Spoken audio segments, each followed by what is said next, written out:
নমস্কার বন্ধুরা, আজকে বানাচ্ছি আমি মাটন কষা। মাটন হবে এই যে, আর এই যে ভাত, আর এই যে কিছু মাটন রেখে দিলাম।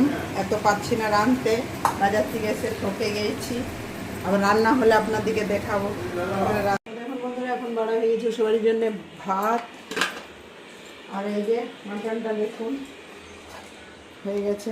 মাটন রেডি, এক কুকার বানিয়ে নিয়েছি। এবারে ঢেলে দিচ্ছি আমি এই যে কড়াইয়ে। এই দেখুন, এক কুকার মাটন বানানো হয়ে গেছে। এবার সবাইকে খেতে দেব।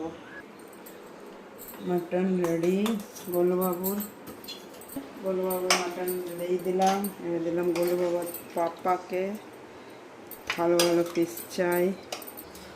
ये है खुशी का फेवरेट खुशिर এটা ফেভারিট পিস। এই যে সিঁড়ি পিস খুশির, আর এই যে খুশি খাবে এটা খুশির ফেভারিট। আমি বেশি খাবো না, 4 পিস খাবো, বেশি মাটন আমি খাই না। अब हम लोग सारा खाने আমরা সবাই খেতে বসে গেছি। মাটন আর ভাত, আজকে বাজার গিয়েছিলাম ওই জন্য আর বেশি কিছু রাঁধতে পারিনি। একদম মজাই খাবো। একদম মস্ত মস্ত পিসগুলো আছে।